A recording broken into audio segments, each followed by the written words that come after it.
कि अभी यहाँ पे इस आइलैंड पे मैं पहुँचा ही हूँ और आते ही पड़ा है मुझे 25 यूरो का।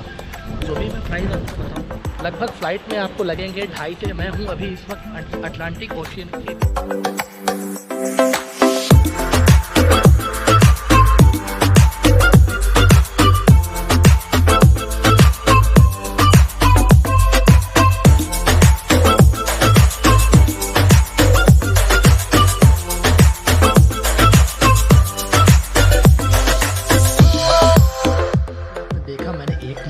पाइनएप्पल केक और प्राइस है लगभग 15 यूरो है। 14 इसलिए बताऊं तो बहुत ही टेस्टी है।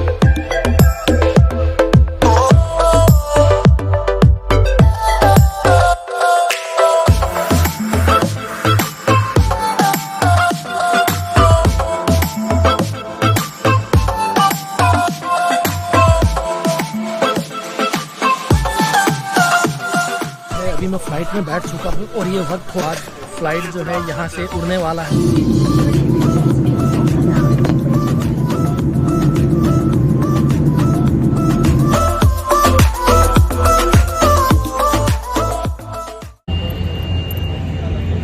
तो फाइनली इट्स टाइम टू से बाय बाय टू यूरोप।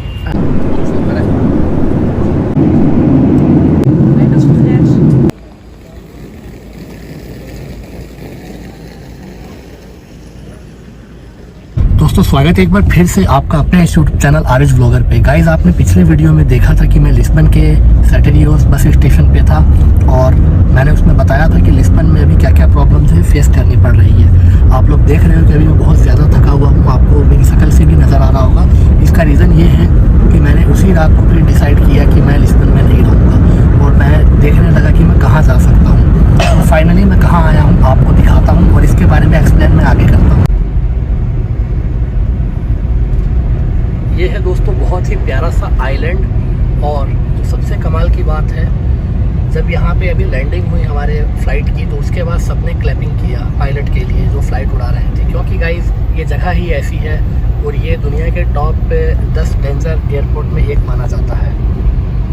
और इसके अलावा वैसे डेंजर कुछ नहीं है, लेकिन इसके चारों तरफ पानी है, जजीरा है, आइलैंड है, तो ऐसे में जब भी लैंडिंग होती है तो लोग अक्सर क्लैपिंग करते ही हैं।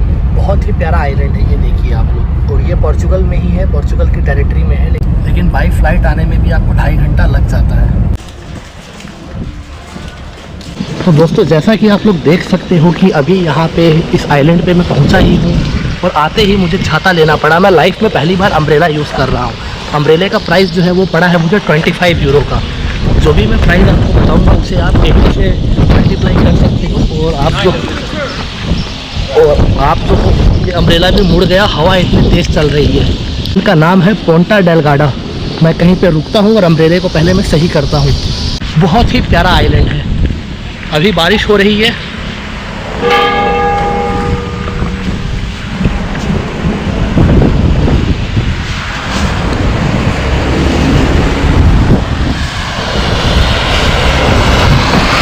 दोस्तों आप लोग यकीन नहीं करोगे, कल रात को मैंने लास्ट टाइम खाना खाया था लिस्बन में और वो भी मैंने सिर्फ खाया था एक सैंडविच और एक कॉफ़ी, एक कैपेचिनो। और तब से लेकर के अब तक मैंने कुछ भी नहीं खाया है। मैं एक चीज़ और आपको बता देता हूँ, पोर्चुगल के टाइम में और इस आइलैंड के टाइम में 1 घंटे का फ़र्क है। यहाँ का टाइम 1 घंटा पीछे है और इंडिया से अगर देखा जाए तो यहाँ का टाइम इंडिया से लगभग 6.5 घंटा पीछे है। अभी तो बस मैं ऐसे ही बोर हो रहा था तो बाहर निकल के आ गया और मैंने रेन के लिए जैकेट भी नहीं पहना था। जब मैं सडनली बाहर आया तो मैंने देखा कि बारिश हो रही है, तो ये 25 यूरो का मुझे अम्ब्रेला लेना पड़ा। खैर कोई बात नहीं, वर्थ है यहाँ पे अम्ब्रेला, क्योंकि जब इस आइलैंड पे रहना है तो अम्ब्रेला लेना है। चलिए गाइस अभी चलते हैं किसी इंडियन रेस्टोरेंट में। यहाँ पे मुश्किल से मुझे 2 इंडियन रेस्टोरेंट मिला है, तो चलिए चलते हैं इंडियन रेस्टोरेंट में और कुछ खाते हैं। एंड अभी ये अगर मैं सच बोलूँ आपको तो इस आइलैंड पे पहुँचने के बाद मैं पहली बार अपने होटल से बाहर निकला हूँ और मैं यहाँ पे अपार्टमेंट खोज रहा हूँ। The houses is waiting you. I don't know, she said come and look. You don't say. I just see photos. Do you see photos? Yeah. Okay, but he stay in wait yeah. for you in Yeah, the... he is waiting for me. Okay. तो guys अभी हुआ कुछ ऐसा कि खाने का programme मैंने cancel कर दिया क्योंकि इस आइलैंड पे मुझे लंबे समय तक रहना है और अभी मैं होटल में रुका हुआ हूँ और होटल जो है काफ़ी एक्सपेंसिव है। तो मैंने यहाँ पे एक अपार्टमेंट देखा है, तो उस लेडी का मेरे पास कॉल आया और उसने मुझे बोला कि अपार्टमेंट जो है दूसरा बंदा कोई रेंट पे ले लेगा, आप आ जाइए और बात करके चले जाइए। तो अभी मैं हूँ टैक्सी में और ये मेरे साथ है। हेलो। तो यहाँ पे इंग्लिश बोलने वाले लोग बहुत कम है। His English is very good, at least he can make communication with me. तो अभी मैं जा रहा हूँ घर देखने के लिए। जाने के बाद पता चलेगा कि क्या बात बनती है। मैं आपको सब कुछ बताऊँगा कि इस अपार्टमेंट पे इस आइलैंड पे रेंट कितना महंगा है और बहुत ही खूबसूरत आइलैंड है ये।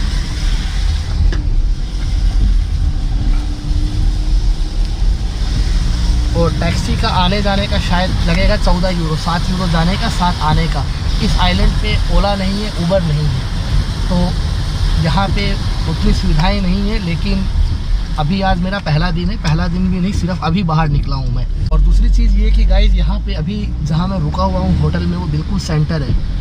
2 मिनट की दूरी पे बैंक है, 2 मिनट की दूरी पे इंडियन रेस्टोरेंट है और 2 मिनट की दूरी पे टैक्सी का जो स्टैंड है वो है। तो ये एक बहुत अच्छी चीज़ है। अभी जो मैं जा रहा हूँ वहाँ पे एक यूनिवर्सिटी भी है, उसके बारे में भी मैं एक्सप्लेन करूँगा। अगर कोई यहाँ स्टडी करने आना चाहे तो मैं यूनिवर्सिटी जाऊँगा और वहाँ की डीन से या जो रिलेटिव डिपार्टमेंट होगा वहाँ पे मैं बात करूँगा। तो ठीक है गाइज़, अभी जाता हूँ, देखता हूँ क्या बात होती है। तो दोस्तों, जैसा कि आपने सुना अभी कि मैंने बोला था कि मैं एक घर देखने के लिए गया था, लेकिन अनफॉर्चुनेटली वो घर मुझे नहीं मिल सका। रीज़न ये है कि उन्हें इंग्लिश नहीं आती थी और मुझे पोर्चुगीज़ नहीं आती थी। तो ऐसे में हम एक दूसरे से कम्युनिकेशन नहीं कर पाए। और गूगल ट्रांसलेट से आप कब तक काम चला सकते हो।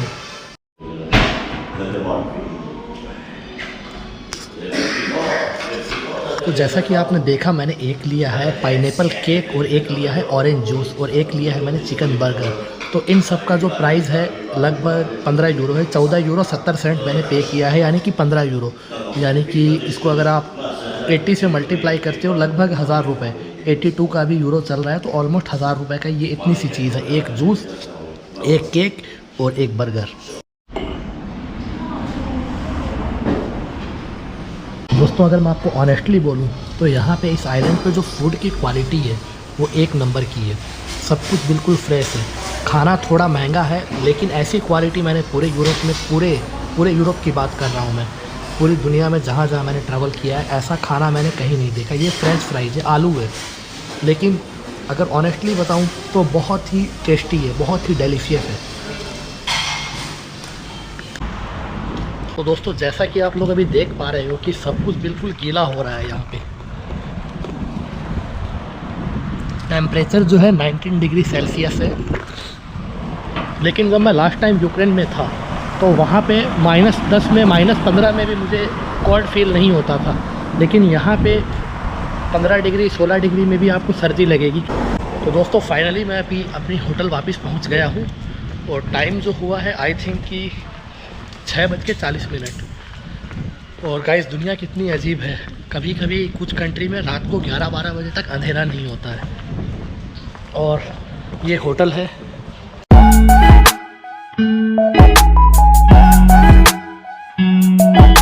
तो ये है मेरा रूम अभी जहाँ पे मैं स्टे कर रहा हूँ। वैसे 2 रूम है यहाँ पे। एक्चुअल में ये है तो हॉस्टल, लेकिन मैंने एक रूम अलग से ले रखा है और ये मैंने 5 दिन के लिए बुक किया है।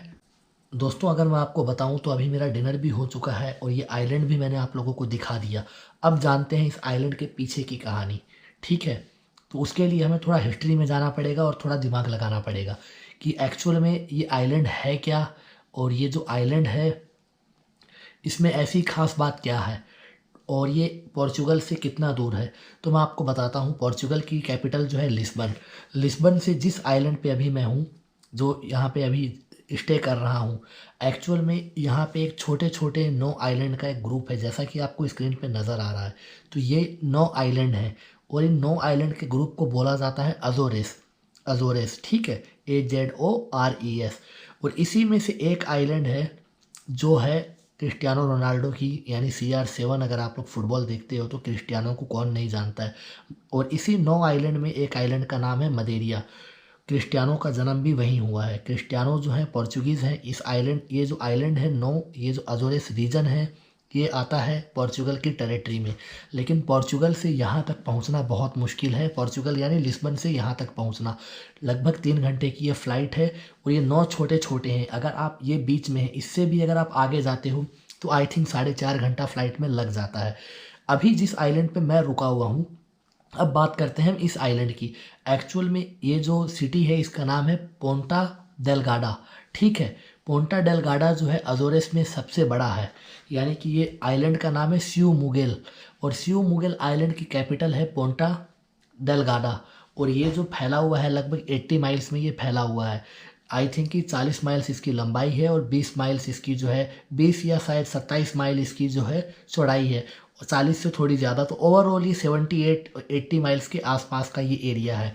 अब बात करते हैं कि इस आइलैंड पे खास क्या है। तो मैंने आपको बताया कि ये क्या चीज़ है और यहाँ पे कैसे कैसे जो है, ये बिल्कुल उसी तरह है जैसे इंडिया में स्टेट होते हैं। स्टेट का नाम जो है अजोरेस है, और उसके अलावा अजोरेस में आप मान लीजिए कि 9 छोटे छोटे डिस्ट्रिक्ट हैं जो आपने स्क्रीन पे देखा है, और 9 की अलग अलग कैपिटल है। तो इन 9 में जो सियू मुगेल है ये सबसे बड़ा है, और सियू मुगेल जिस पे अभी मैं हूँ, और सियू मुगेल की कैपिटल है पोंटा डेलगाडा। तो इस वक्त अभी मैं हूँ पोंटा डेलगाडा पे। और कमाल की बात यह है कि 9 के 9 आइलैंड आपस में एक दूसरे से जुड़े हुए नहीं हैं। अगर आपको जाना है तो आप शिप से नहीं जा सकते हो, जहाज़ से नहीं जा सकते हो, यानी फेरी से। आपके पास एक ही ऑप्शन बचता है, बाई एयर। और डेली सिर्फ दिन में 1 या 2 या मैक्सिमम कभी कभी 3 फ्लाइट है। तो यहाँ पे ट्रांसपोर्टेशन का सिस्टम जो है एक दूसरे से कनेक्ट करने के लिए इतना अच्छा नहीं है। अब बात आती है कि भाई मैं इस आइलैंड पे क्यों आया। इसका रीज़न ये है कि मुझे क्राउडेड और बड़ी सिटीज़ बहुत ज़्यादा पसंद नहीं है। मैं लिस्बन में रह रहा था, वहाँ के हालात मैंने देखे, पिछला वीडियो आप लोगों ने भी देखा। अब मैं ये नहीं बोलूँगा कि आप सब भी इसी आइलैंड पे आओ। इसके पीछे रीज़न है, ये आइलैंड बहुत महंगा है, बहुत ज़्यादा महंगा है। अगर लिस्बन में अगर आपका गुजारा 300-400 यूरो में हो रहा है, ये भी मैंने लिस्बन के हिसाब से ज़्यादा बताया है, वरना लोग 250 के अंदर अंदर अपना खाना पीना सब कुछ कर लेते हैं। 300 मैक्सिमम पकड़ लो, अभी थोड़ा महंगा हो गया है अगर आपको अकोमोडेशन मिल जाता है तो, वरना लिस्बन में अभी रहने को जगह नहीं है। और इस आइलैंड पे अगर जो मिनिमम है वो आपको 600-700 यूरो आराम से लग जाता है। उसके पीछे का रीज़न ये है कि इस आइलैंड पे जो है यहाँ के लोग जो पैसा कमाते हैं वो टूरिज़्म से कमाते हैं। जाहिर सी बात है, दुनिया के जितने भी आइलैंड हैं या कुछ सिटीज़ जैसे कि दुबई, इनका भी जो मेन सोर्स ऑफ इनकम है वो इंटरनेशनल बिज़नेस है। अब बिज़नेस में ये नहीं है कि पेट्रोल है दुबई के पास पेट्रोल या कोई रिसोर्सेज नहीं है। जो अर्निंग होती है वो बुर्ज खलीफा से, पाम जुमेरा से, बुर्जुल अरब से। अभी पाम जुमेरा में जो है अपार्टमेंट बन रहे हैं, तो उसके ऊपर भी मैं एक वीडियो बनाऊंगा। उन्होंने बहुत ज़बरदस्त दिमाग लगाया है और एक ऐसा प्लान है जिससे दुबई में मुझे नहीं लगता है कभी गरीबी आएगी, वहाँ के जो किंग हैं उनके पास। ठीक है, बाकी जो कंट्रीज़ हैं जहाँ पे रिसोर्सेज होते हैं, अगर उनके पास रिसोर्सेज ख़त्म हो गए तो वो कुछ नहीं कर पाएंगे। लेकिन दुबई का फ्यूचर प्लान मैं आपको आगे बताऊंगा कभी किसी और वीडियो में। तो ये जो आइलैंड है बहुत ही नीट एंड क्लीन है। सबसे कमाल की बात, यहाँ पे खाना बिल्कुल फ्रेश आपको मिलेगा। मैंने सुना है कि यहाँ पे जो लोग हैं जो खेती बाड़ी करते हैं वो लोग किसी भी तरह की उसमें दवाई या कोई केमिकल यूज़ नहीं करते हैं। आज मैंने खाना खाया, आप लोगों ने भी वीडियो देखी है। अगर ऑनेस्टली बताऊं तो एक बहुत ही अच्छी स्मेल थी खाने में। और जूस भी अगर आप यहाँ पे पियोगे तो गाइस बहुत ज़बरदस्त, यहाँ पे फ्रूट्स भी अगर आप लोग खाओगे तो वो भी बहुत ज़बरदस्त है। और अब बात आती है कि आइलैंड इतना महंगा क्यों है। जैसा कि मैंने बताया, यहाँ के लोगों की main source of income tourism है। टूरिस्ट आते हैं, ये उसी से पैसा कमाते हैं। और ये गलत भी नहीं है, मैं ये नहीं बोलूँगा कि ये लोग लूट रहे हैं, क्योंकि इन्हें कुछ भी लाना होता है तो इन्हें जाना होता है, आपको पता है कहाँ, लिस्बन की फ़्लाइट यहाँ से 2.5 से 3 घंटे की, जाना आना और फिर सामान लेकर के वापस आना। तो ऐसे में बहुत ही ज़्यादा टाइम कंज्यूमिंग वाला और एक बहुत ही मुश्किल काम है अगर माना जाए तो। मैंने ऐसी सिचुएशन इंडिया में भी देखी है, जब मैं लेह लद्दाख गया, तुर्तुक गया, माना गया, तो वहाँ पे मैंने ये चीज़ रियलाइज़ किया कि वहाँ पे महंगाई है लेकिन वहाँ के लोग गलत नहीं हैं। क्योंकि वहाँ से दिल्ली आना या किसी भी बड़ी सिटीज़ में आना और फिर उन्हें वहाँ से सामान को ले जाना और फिर वहाँ पे सेल करना, ये बहुत ही मुश्किल चीज़ होती है। और वैसे भी ये आइलैंड है तो जाहिर सी बात है कि यहाँ पे मछली वगैरह ये सब सी फूड वगैरह काफ़ी हैं, तो इसका भी काफ़ी लोग यहाँ पे बिज़नेस करते हैं।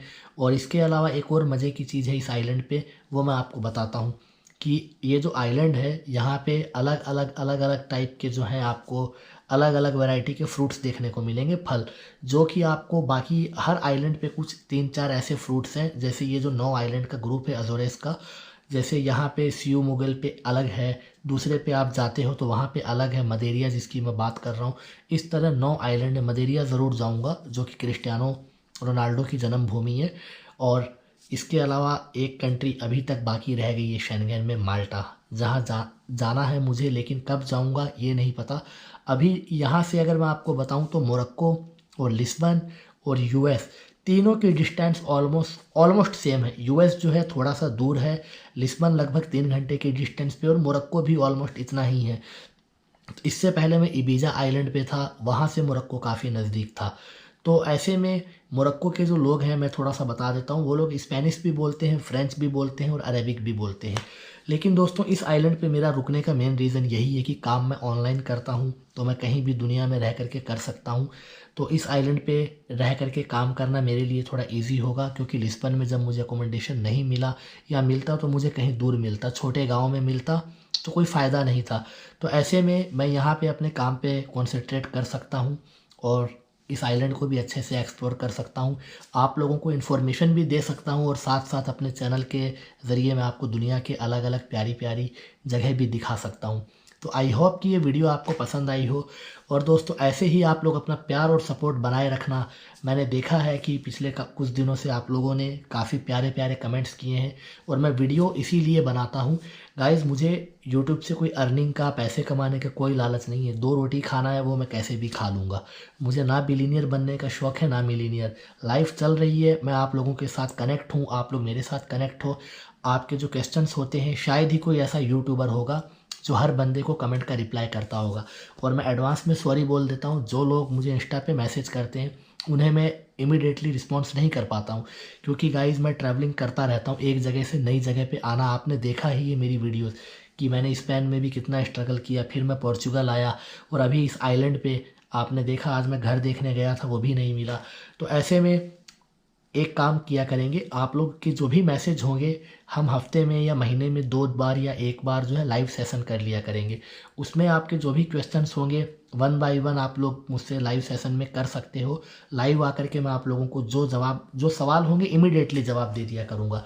आई थिंक कि ये चीज़ अच्छी रहेगी, क्योंकि मैसेज आता है फिर मैं आपको जवाब देता हूँ, फिर आएगा फिर मैं दूँगा, और इस तरह सबको मैसेज कर पाना ज़रूरी है। मैं समझ रहा हूँ, लेकिन मेरे लिए ये चीज़ पॉसिबल नहीं हो पाएगी। कमेंट जो है आप लोगों को मैं सबको रिप्लाई करता हूँ, हर बंदे के कमेंट को मैं रीड करता हूँ और हर बंदे के कमेंट को मैं रिप्लाई देता हूँ। हाँ थोड़ा लेट हो जाता है, क्योंकि रिप्लाई करने से पहले मुझे भी सोचना पड़ता है।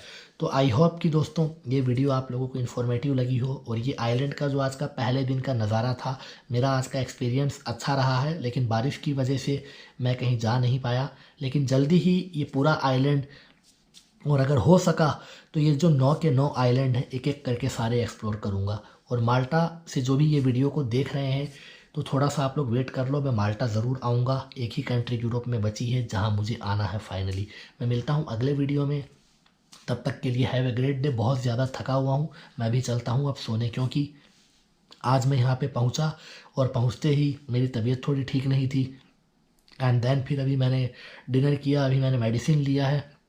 ये वीडियो सिर्फ आप लोगों के लिए मैंने बनाया है, क्योंकि बहुत ज़्यादा सवाल थे इस तरह के कि आप कहाँ जा रहे हो और कौन सा आइलैंड है, तो मैंने आपको बता दिया है। तो वीडियो अच्छी लगी हो तो चैनल को सब्सक्राइब कर देना। इसी तरह के और भी वीडियो आपको चैनल पे मिलते रहेंगे। Love you guys.